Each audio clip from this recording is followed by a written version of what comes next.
This is Barry Long speaking from Tambourine Mountain, about 5 or 6 miles inland as the crow flies, from the Gold Coast in Queensland, Australia. We have established our home on this mountain, and it's a very beautiful place. It's about 1,800 feet high, and our home, the patio on which I'm sitting now, looks over a very steep, bushy escarpment towards the west, where the sun sets, directly in front of me, where I'm sitting now. Down below, about 1,500 feet, is the valley. And as far as I can see, which is about 30 or 40 miles, there is a range of mountains.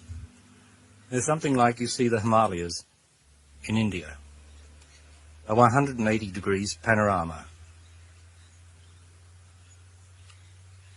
The plateau, the mountain, which is a plateau, is about 6 miles long and 1/2 to, say, 1 mile wide. The temperature of a daytime is seldom falls below 6. Ah, that's what you hear. You hear that? That's the rainbow lorikeets. And we've got a little feeder where Cathy puts bread and honey out for them, and that's about 20 feet away from me.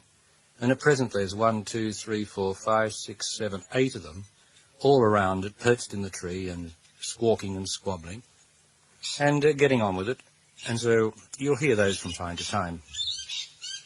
You're also likely to hear some other birds, butcher birds, magpies, kookaburras, the myna bird, the rather squawky, harsh cry. But that's this place, filled with lush foliage, mountain air, and beautiful birds, and very, very close and reflective of the wonder of the earth. Today, I'm moved to speak to you of the two aspects that I am. The aspect of love and the aspect of truth. Now you know that whenever I say I, it is I, the only I in the universe, speaking, and you know where that I is. That I is marked in the position of time and space by your body,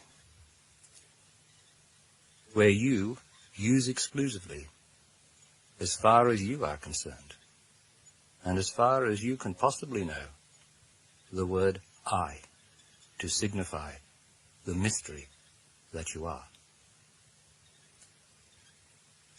There is only one I in the universe, because only I know whether I am lying when I say I love you.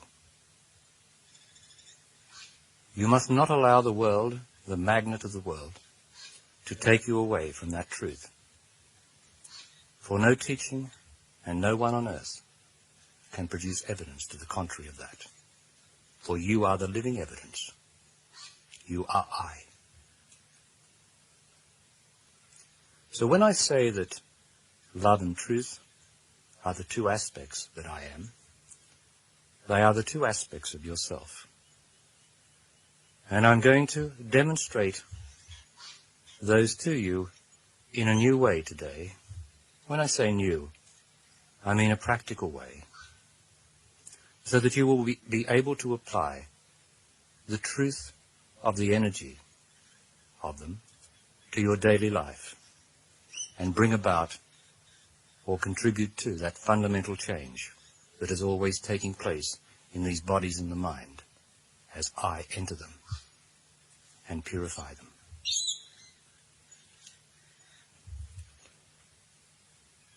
I'll demonstrate this aspect of truth to you by first saying there are 3 ways of perceiving. The first is to perceive the truth, and the truth is always the truth behind existence. behind the phenomena. The next way of perceiving is the way of perceiving the fact. That is the way the businessman perceives and runs the practical world. And you perceive things in your daily life. You perceive the fact. The milk is on the table. Here is your teacup. There is no mistaking that. That is a fact.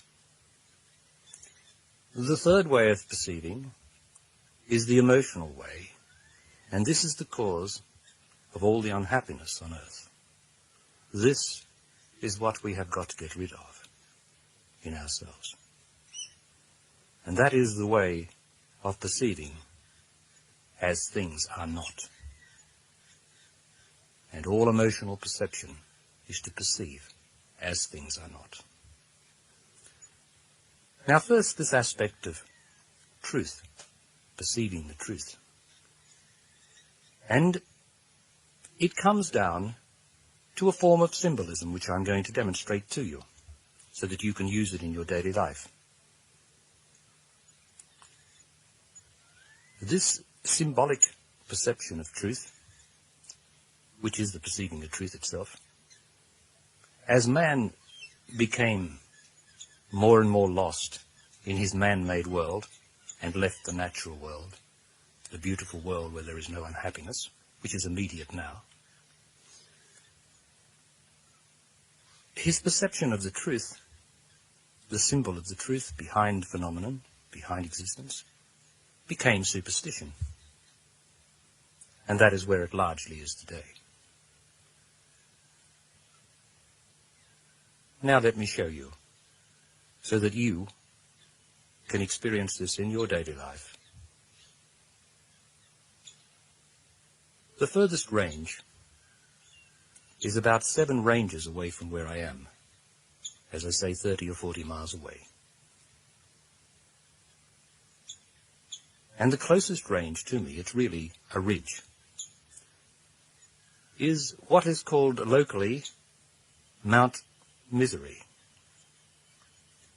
So between the farthest range, which I can see at this moment in my life, in these senses, are 5 or 6 other ranges, and then the last one, which I am looking down on, because it's about 300 feet lower than where I am, and across the valley, is Mount Misery.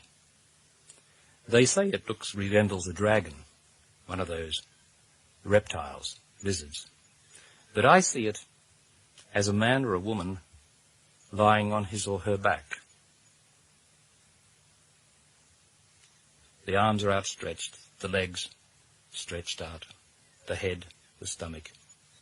And that man or woman, and I see it as the man, is in absolute surrender, finished, complete, lying on his back, surrendered, utterly finished, handing over to the cosmos, that forever, as far as this existence is concerned, looks down on him.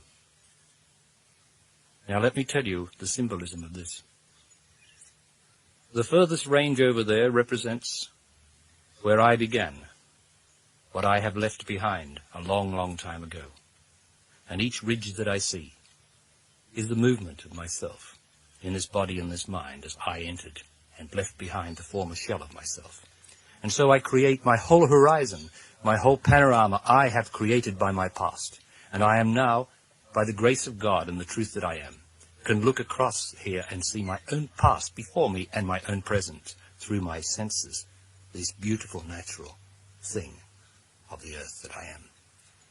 Mount Misery is my own body lying there, across the valley, surrendered as Barry Long had to surrender, utterly, to the God inside himself, so that I, that incoming awareness of God, could come into the world, into existence. So I look down upon my own self. And I look around this beautiful, extraordinary place because I am above my misery. I have risen above unhappiness on earth. I am one. I am one with I. There is only one. I, the figure one. I, the unity.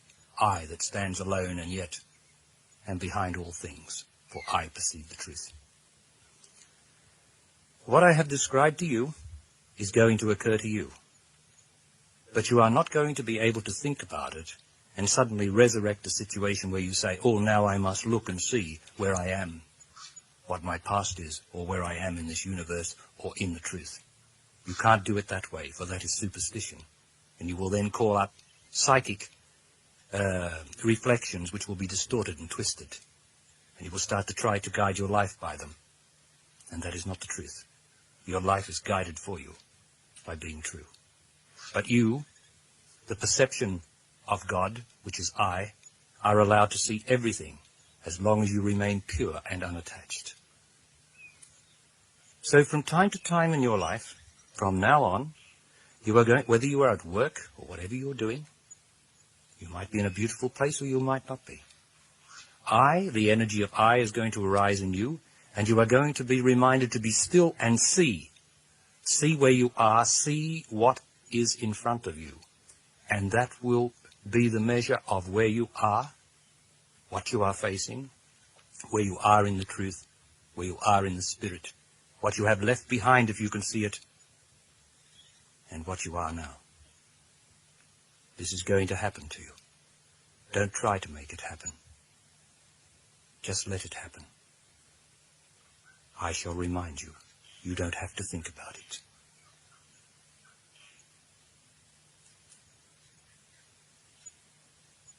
The birds are a little silent now.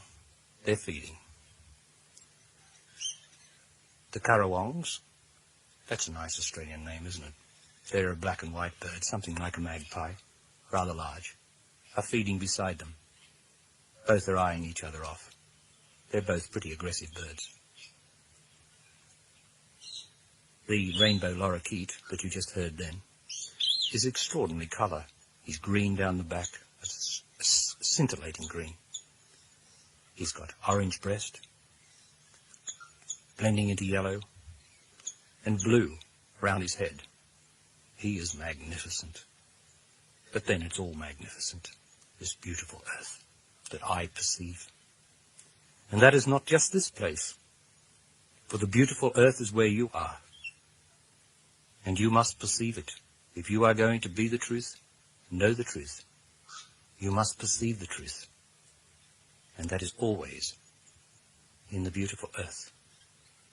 The God or life-created world, the natural world, not the man-made world. The man-made world is not beautiful. You only think it is. It is the God-created world where the truth is.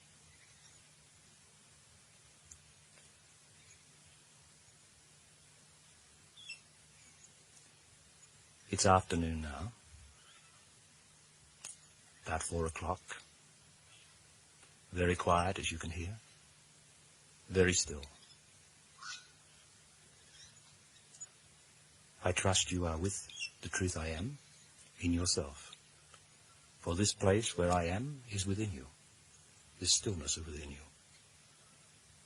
Just be. Don't try. For you yourself are building your own paradise, your own heaven, your own permanent home, where you will never be disturbed again.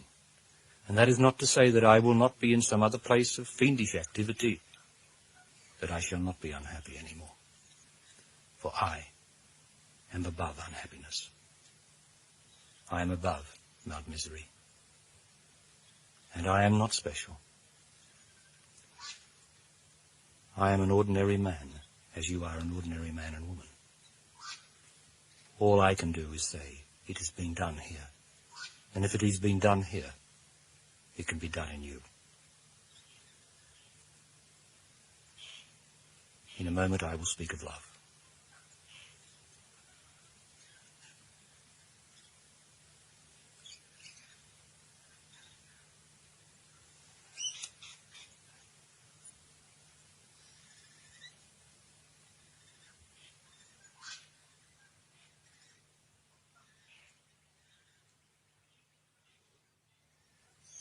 Love is my ground. Without the ground of love, there is no perception, no truth. The ground of love is what you are endeavoring to establish in yourself more and more, to carry the truth. For love is the medium of the truth and conducts the truth like air conducts sound. If there is no love in you, then the truth cannot come into the world. The truth I cannot come into existence. I must stay outside existence, perceiving behind the scenes, always there behind your senses, but I cannot come in and speak the truth I am, or be the delight of life that I am, because there is not sufficient ground, not sufficient earth in you, the beauty of the earth, to carry the truth I am.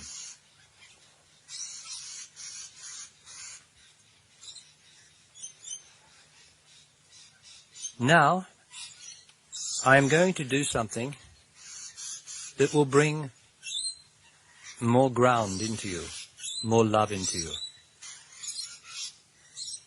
I'm going to give you something to change your perception of love songs. For it is the sentiment in man that destroys the love in him, that undercuts, undersells the love or ground he is, and so makes him very unhappy because he does not get himself right.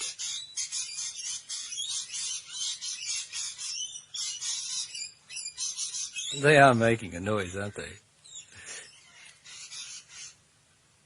So all love songs are based on sentiment, not love.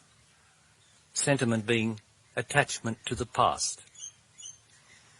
And I particularly speak of the country and western type, where they're always singing about a love that is left, loneliness, sleepless nights because my love is not with me anymore, a love that betrays you, a love that fails you, a love that just tires after such wondrous love.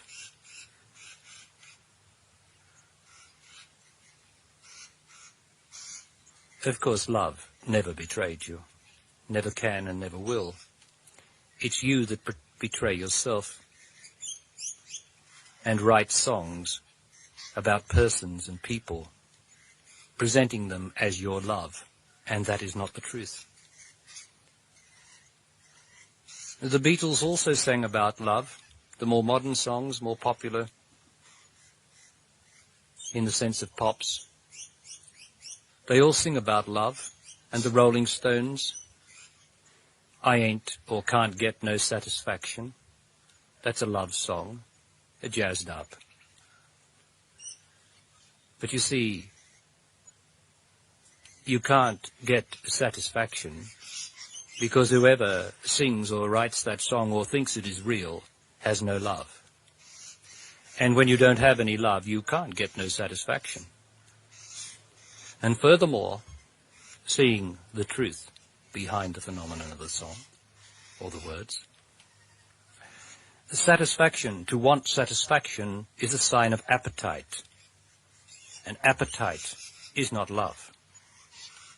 Appetite gets filled, but then grows again, and you hunger again, and so you're dissatisfied. Love is not satisfied. Satisfaction is below love. For love knows that I am the love that every song has been written about.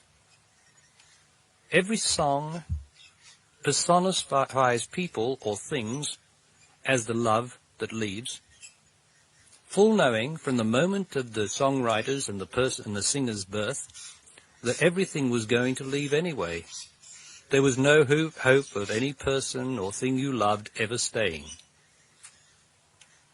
so you can see the ignorance on which such songs are based. The truth is that it is a cry of man for the love I am to be united with the I, the ground inside of you. And at the same time, it is I, the ground inside of the songwriter and the singer who sings it with true feeling. It is I singing, come back, come home. Don't see me as anything. Know that I am here. Your love is within you. Know that people and things certainly can reflect the love I am. But nothing outside of you is that love. And it shall be demonstrated to you. They shall always leave you, in death or in separation. It doesn't matter which, or indifference. You'll never know just how much I love you. You'll never know just how much I care. And if I tried, I still couldn't hide my love for you. You ought to know, for haven't I told you so 1,000,000 or more times? Even in the song of those birds, do you hear I telling you I love you? Do you hear I saying, I have not left you, you only think I have, for you have personified me? When you look at the starry heavens at night, when you walk outside and truly look at that magnificence above you, is it not I, representing in that majesty and of stillness my love of you? It is there for you. It is there for you to give you its reality, its energetic reality, if you see it as it is. It is my love. Every little dot is one of the 1,000,000 ways I am communicating my love to you. Why do you leave me? Why do you go into that man-made world which reflects so very little that is not unhappiness? The flight of the sparrow, the blade of grass between the paving stones. There's always something of the God-made, life-made, natural world where there is no unhappiness around you. See that. Do not see the problem world only. See more of the natural world, the world that I, the creator of your senses, am building for you and am showing you. For you must understand this I more clearly. Where I am, there is sense. I am your senses. I am in your senses. If I am not there, you are senseless. I am the perception. I am the seer. I am the perceiver of the truth. When you go to sleep, when your senses withdraw at night, there is nothing, for I am gone from the external perception through the senses. When I return, you say, I have woken up. Oh no, I am always awake. It is the senses that have woken up, and I am immediately there to give you your love. Do you see that song, that love song you're going to hear tonight? Do you hear what it is? The call of yourself. To be once more united with what you have left. Do you hear it also, my call to you? Come back. Don't even come back, just see. Just see what is. There are no problems in the created world, the God or life created world. Not one single problem. Everything there can die very easily. does die easily. It's only hard to die when you're attached to what you think you love.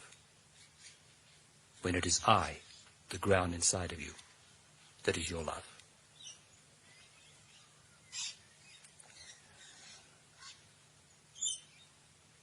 I am sitting here watching the sunset, and as you can hear, listening to the birds. All my senses, which are your senses, exactly the same, are alive to life. But all that I see is purely the reflection, the I trying to say, I have objectified all these things for you to reflect the truth that there is only one love, and I am that. Now love where you want to. See it as the reflection of I, and you will never be unhappy.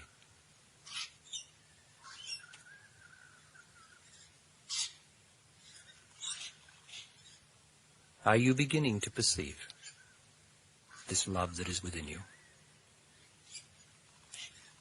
Do you see it has no problems because it sees the truth, the love behind existence that actually comes into existence when you see it? That you, I, are the perceiver, the only perceiver of beauty?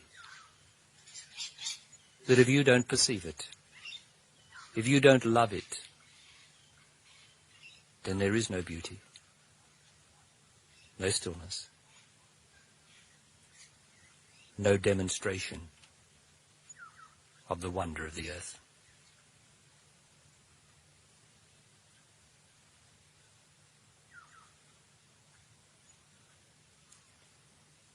And do not think that I am privileged alone to be where I am. You have to build your world. Man doesn't know that. You have to actually make your world real as your environment. You have to make your own paradise. And although it might change, that doesn't matter, for everything outside changes. But love always keeps coming. You will never be without the coming of love and the being of love. It is only the imagination, the attachment to the past that says my love is gone, that cannot see love now.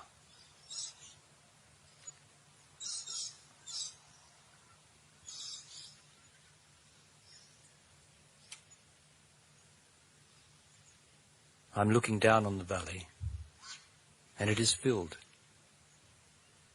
as the world around you, if you look at it, with the reflections of the love that life demonstrates every moment. There is no loneliness in that. There is certainly an exclusivity in the fact that I am all there is. I am the only perceiver of what I perceive. But in that perception, I am the truth. And in the love, the ground of that perception, I am the whole, where the unity of I, the oneness, comes together.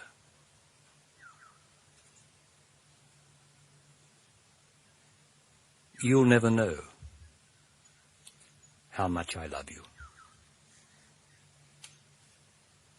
You'll never know if you don't know now.